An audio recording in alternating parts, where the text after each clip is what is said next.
Well, we have James and Samera Harvey on the line, and I really appreciate both of you joining me here today. It's like I'd mentioned before we started here, this is unique to have a couple on the show. So I enjoy having more than just a one-on-one conversation. So this should be awesome.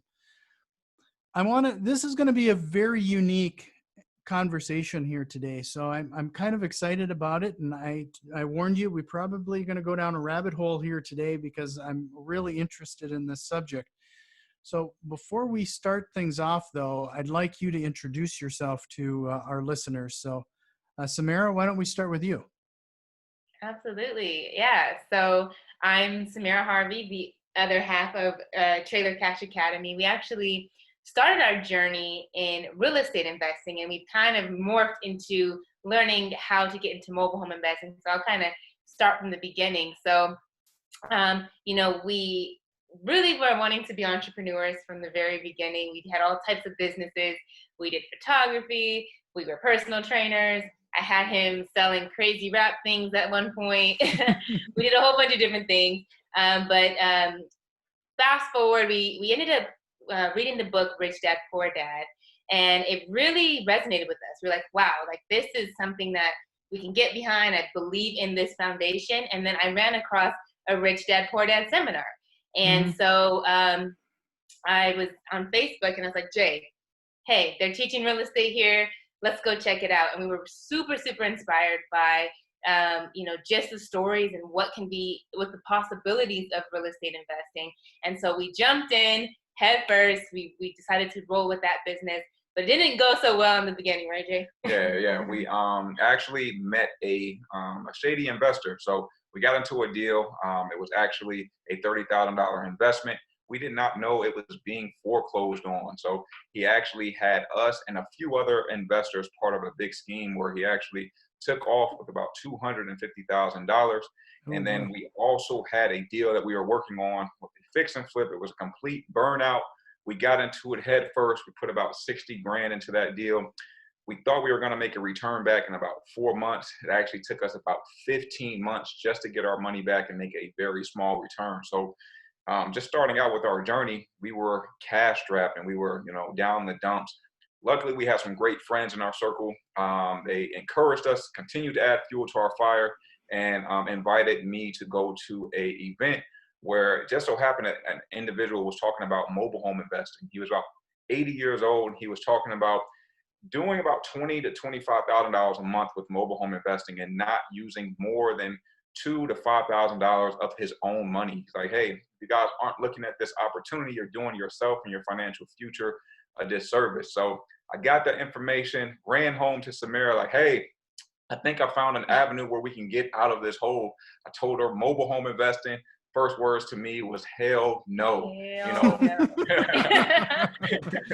Trailer trash, 8 Mile, those are the things that come to mind. However, we really dedicated ourselves to learning in this niche. We really focused on going onto YouTube, going onto Google and finding out as much information as we can about mobile home investing. We saw a huge opportunity right in our backyard. Yeah, so we ran for it. This was about 3 years ago. Since then, we've been able to complete over 400 transactions with mobile homes. We flip them inside of mobile home parks, and which is a really unique niche. Not a lot of people are doing that. And we've seen a lot of success with it. And now we have our academy where we've got hundreds of students learning how to do this as well. It's just really, really a blessing to be able to share the knowledge. So let's clarify something here then. So do you work with some of the trailer park owners and find these trailer parks? Are you essentially flipping trailer houses? Yeah, so we focus on just the manufactured homes, so inside of mobile home parks. So the park owners own the land, they rent the land to the tenants, but most of them actually own their own homes. So we're actually going in and working directly with the homeowners and buying and selling their properties. Yeah, the great thing is a lot of mobile home park owners and park managers, they have vacancy issues. They need help bringing new homes in, or they need help bringing in buyers for some of their vacant homes. So we're able to go in there, bring them value, serve a need, and get paid for doing so. Sure. So let's talk, can we analyze one of the deals that you're talking about here then? Like how does this how does this work? You're working either with the trailer park owner or the owner themselves, and you acquire a trailer park. Is it typically, a good example with single family homes? A lot of people will try to get 70% under value for that. Is that a similar type of ballpark for you, or how does that work? Yeah. Yeah, so we use very, very similar strategies as real estate that we learn. We wholesale these homes, we fix and flip them, we use seller financing for passive income, we even broker the deals. So we have a lot of the same real estate strategies. We're just focusing on manufactured homes. And so, like you said, we go in, a lot of these sellers are distressed. Maybe they're getting evicted from the park, maybe there was a death in the family, or some reason they need to move, and we're able to offer them a lower offer for their property. A lot of what we teach, at least for beginners, is how to actually wholesale properties so that they can get into these deals and not have to use any of their own money and still be able to make a great return. Do you want to tell them a little bit of that, Yeah, like, give them an example? yeah. One deal that one of our students recently done. She actually ran across an opportunity where she found a home. It was worth about $20,000. The seller of the home, he only wanted about $10,000. He was distressed. He was very motivated. So she actually put it on the market for about 18,000. Ended up finding a buyer in less than 24 hours. Sold the home for $15,000. Was able to, of course, make sure the seller walked away with 10,000. She made $5,000. Didn't use any of her own money, and more importantly, she gained the confidence to actually close that first deal and then Mhm. move on. We say mobile home investing is just a stepping stone into whatever you want to do with your real estate investing career. Sure. So, do you typically do the same type of marketing that for single family buyers too? The yellow letters, that type of thing? Yeah, so we do a combination of things. Of course, we always teach the three basics: driving for dollars, using bandit signs, going out there, contacting park managers. But outside of that, one of our best strategies has actually been, using a website and SEO optimization, as well as direct mail. So yellow letters and postcards have been very, very valuable for us in finding motivated sellers. Hmm. So, let's talk about when you say you're flipping a trailer house. How does that typically look? I have numbers in my head when we're doing a fix and flip for our house, and that's basically part of my business. We wholesale quite a few single family homes and fix and flip a few, and we hold some as rentals. The mobile homes themselves pop in every once in a while. We get people that call us, but frankly, I'm not sure what to do with them. Um,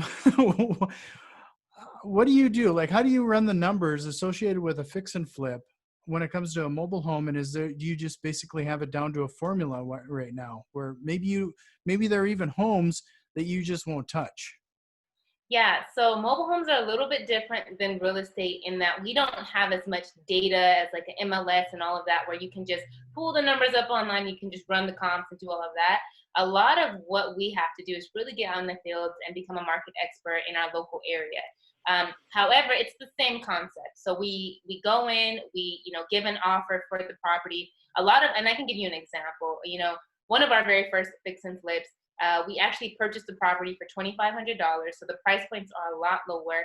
We don't typically like to put more than $5,000 into repairs into the property. We just stick to the big five main repair items: the flooring, the roof, the plumbing, the electrical, and the air conditioner. As long as those things are And so functional, yeah, and the flooring. As long as those things are functional, most of our buyers will come in and do a lot of the cosmetic work ourselves. So we're not doing HGTV type of renovations here. It's Sure. really just getting a structurally good property ready for the buyer. So our first property we bought for 2,500 bucks.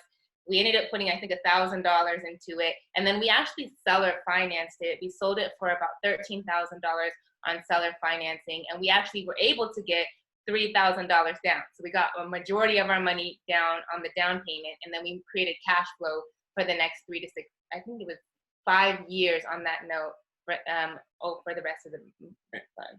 And the great thing is we're not going here wanting to be landlords. We're not taking care of, tenant toilet problems in the middle of the night, termites, fixing things. We're simply acting as a bank. We're literally going on and being a lien holder on these properties. And these buyers that are buying these homes, they're getting great homes. They're getting it for an affordable price, and they have that pride of ownership. Many of them, they can't afford single family homes, or they've been denied. So this is just a stepping stone for them in order to get into an actual single family house. Sure. So let's talk a little bit about, you mentioned sometimes they're behind on their lot rent and they're on the verge of being evicted. How do you typically have to work with the property owners to resolve some of that? I'm sure you're kind of the middleman at that point. Yeah, most of the time, the park manager and park owner, they'll of course look to us to come and make sure that lot rent is up to date. So whenever we're doing any type of buy and holds on homes, we're only doing buy and holds on homes that we don't mind getting back. So what we'll do, we'll usually work with the seller. Sometimes they're in financial distress. Actually, 80% of the sellers that we work with, they actually pay us to get out of the rest of their loan. We'll get the home back with that money that they paid us. We'll go in and do any type of small repairs. We'll put the home right back on the market and find another buyer. What we also do is we're introducing ourselves to the park owner, usually the park manager, letting them know, hey, we are the lien holder, and we want to make sure that all lot rent each and every month is paid, regardless if our buyer stops paying you. So we want to pay that lot rent. We'll come in, usually we'll end up paying no more than a month of lot rent while we're getting the home back market ready, and then going out finding a buyer and doing the whole transaction all over again. So do you typically then pay the lot rent, or does your resident pay you the I guess it'd be, I don't want to call it a mortgage because it's really not that, because it's more like a car, right? We got to see Exactly. this more of as a title, like that type of a transaction versus like a property or a Yeah, house. But yeah, we call these. Oh, go ahead. you just call it a lien. Yeah, we call it, these are chattel loans, basically, is what we're doing. And whenever we are selling a home on a note, our buyer is usually the one that is responsible for paying the lot rent. They're, of course, going in, signing the application with the park. It is his or her responsibility to pay that lot rent. However, upon them missing any type of lot rent payment, that's when we step in as a lien holder, make sure that it's caught up to date, and then bring in our new buyer. Oh, okay. So based on that, um, what is your level of success regarding people who can follow through and stick out the duration of the loan? Yeah, we found that over 80% of our buyers actually fulfill their payments, and we get about 20% of our homes back. Again, we don't mind when we get the homes back because we actually end up making even more money when we do so. So a lot of them, we do a very, very, very stern kind of like background check. We make sure that they are qualified, not just to live in the park, but qualified to live in the home. We're making sure we're checking their debt to income ratio. We're checking the credit scores. We're checking proof of income. So we have a very thorough vetting process that we put all of our buyers through. And I think that's why the amount of buyers that have been paying over the long haul have been so high compared to that 20% that have stopped paying. Sure. So what's the process regarding getting the title and everything too then? Because, we've had situations where people claim that they own the trailer house outright. Unfortunately, they don't have the title. There's a whole process associated with getting that cleared up too, isn't there? Yeah, and that varies state by state. So, in a state like Arizona, the getting title is very, very simple as far as it's an electronic state, so everything's in the system. As long as you have your photo ID and you can prove that you are the owner or the lien holder on the title, they can reprint you one very, very easily. Other states, it's a little bit more complicated, but for the most part, as long as you have record of ownership or a bill of sale, most states would make it very simple. It's in most of the transactions go through the motor vehicle department instead of any type of escrow or titles. So the process is usually pretty quick, like Hmm. transferring like a used car or something like that. Sure. So you mentioned talking to the trailer park owners or management. Have you run into trailer park owners who end up with trailer houses because of an eviction that they don't know what to do with?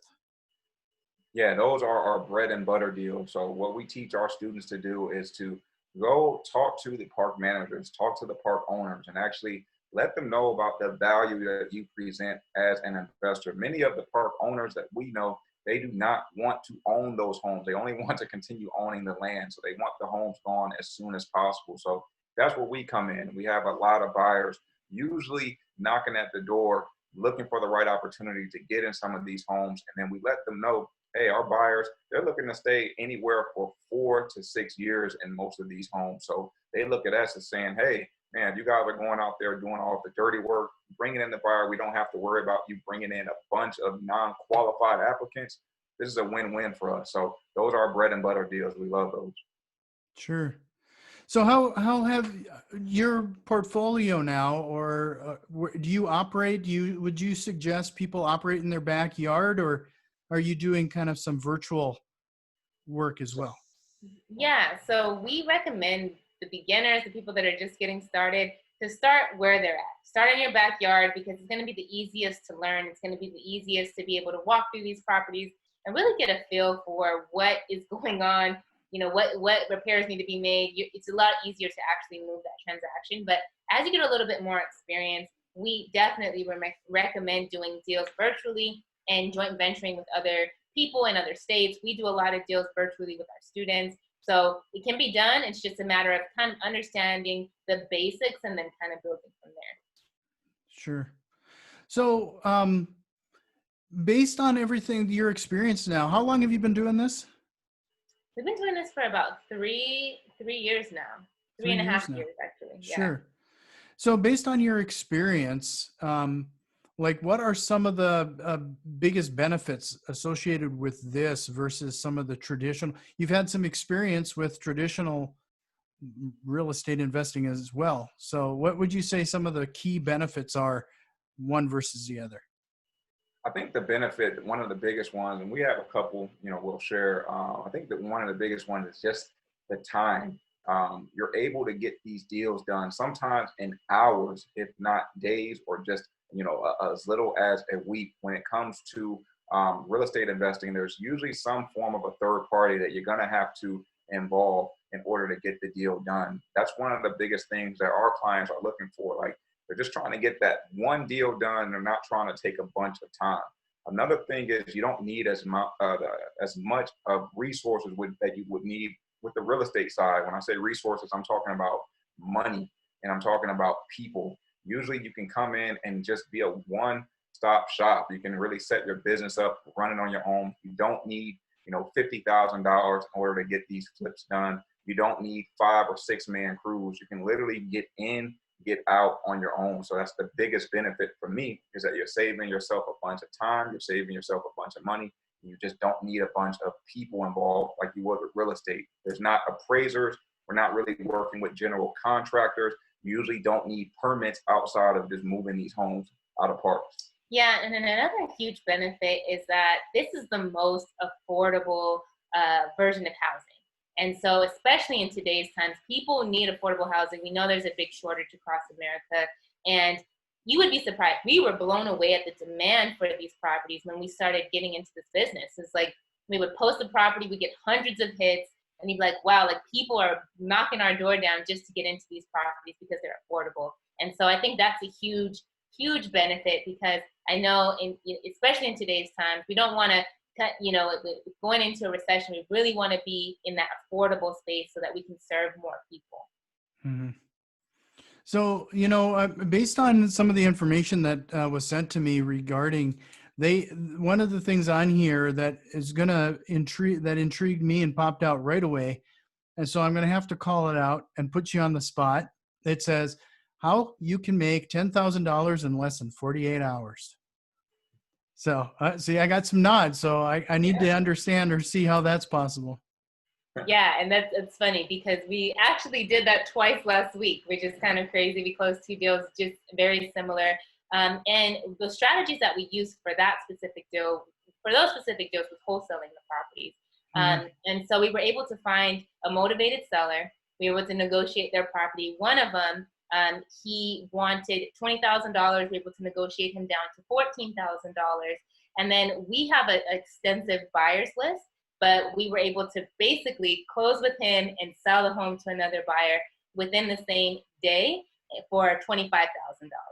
So, it's really just about getting in there, finding people that are motivated, and then having a good buyers list where you can resell the property quickly. And the beauty is with the mobile homes that are on land. Many of the motivated sellers that we work with, they have these mobile homes on land and they're looking to move their old mobile home and build a new home on it or put a new manufactured home on it. A lot of the time, the sellers, they don't know the value of the home. They're under some type of deadline where they have to get it moved in less than 30 days. And they usually don't want much for it. The hassle for them is just having the home there. If you could come in, make sure you're a man or a woman of your word, get the deal done, give them something for the home versus nothing, they're usually going to be able to make some really great money on those opportunities.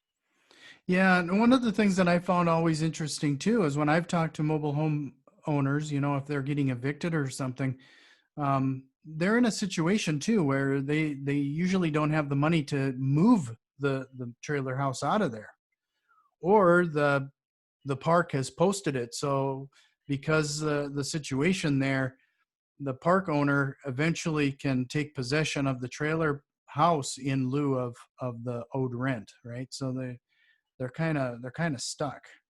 And that's the last thing that mobile home sellers want. They don't want to just give their home away to the park for free because they know exactly what the park is going to do. The park is going to get it for free. They're going to clean it out. They're going to rehab it, and then they're going to put it back on the market and make a killing. So some of our best deals, I'm talking $20,000 profit opportunities, have come from individuals that would rather sell us the home for peanuts versus allowing the park to get the home for free. Sure. So have you found a need or a way in which it makes sense to, when you acquire a mobile home, to move it to another park?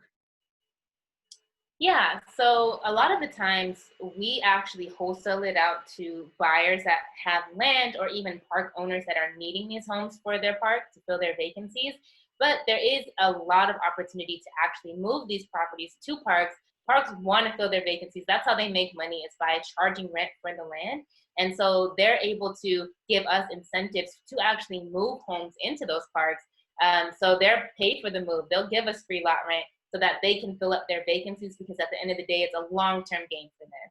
And the more homes that they can get in their park, the more money they make, the happier they are. And if they don't have to manage that, they don't have to do the work, we're bringing massive value to them. What have you typically seen when you're talking to park owners then regarding those type of incentives? Do they give you just a few months of free rent, or is it longer than that? How does that typically look? Usually it's a few months of free rent so that you can get the home in there. If you have to do any repairs, you can do that, and you can resell the property to a new buyer. A lot of times they'll actually either give you a certain amount of money towards the move, or they'll actually pay for the home to be moved into the park, because otherwise they would have to go out there and find the home, pay for the home, move the home themselves, fix it up, and find a buyer. This saves them a lot of time and a lot of money by just helping us get more homes in their park. Sure. So there's a lot to unpack here, and I feel like I kind of jumped around a bit on you here today. And I see we're up at 30. See, I told you it was a rabbit hole. 30 minutes already. It is. So, but some of the highlights that you brought up already, start in your backyard, particularly talk to the park owners. And it sounds like that's your bread and butter right now. That's where you probably should start. And I speak of real world experience when I ask that question about, okay, I got these trailer houses. Now what do I do with them? So Yep. I'm sure I'm not the only one in that boat. I really think it's interesting that you can do things. You say you can do things in hours versus days. Like in my world, I'm dealing with a lot of single family homes, and it's 30 days or more in my market to get through the whole buying and selling cycle. So that accelerated plan, even though you're probably talking about smaller dollar amounts, you're probably easily making up any kind of difference there just in sheer volume that you can manage versus what I'm dealing with. And that's the beauty of mobile home investing. There's that volume and that two words, open title.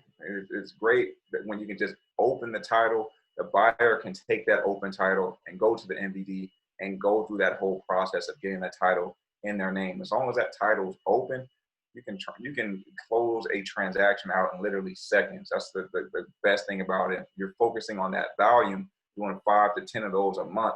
It adds up really quick. Yeah, yeah. And then I really, of course, like the whole idea of not as much resources, whether it's your time, money, and the like too.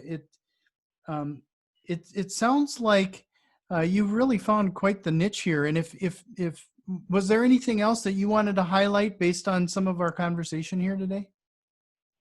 Yeah, I just want to touch on the idea of having a vision for this. So a lot of people, they hear this opportunity and they say like, man, there's a lot of money that can be made. But we always say, don't get so caught up in the money. We talk about affordable housing and the affordable housing crisis that's going on in our country that no one talks about. I really believe that you have to have a serve first mentality.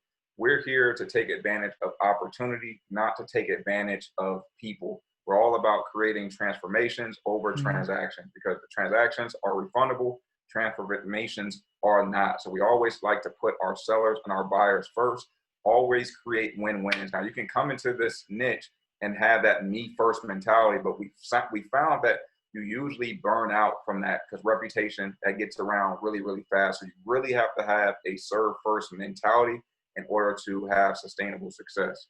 Yeah, and I'll just add to that, it's definitely about serving first. There's not a lot of people servicing this industry and this market. So, you want to come in, you want to make a good reputation for yourself. People in mobile home parks talk. So it's all about, putting yourself in a good position to really serve and help these people. They have a problem, you can solve the problem. And it feels really good to be able to give somebody an opportunity to get into an affordable home and help somebody out of a bad situation. Sure.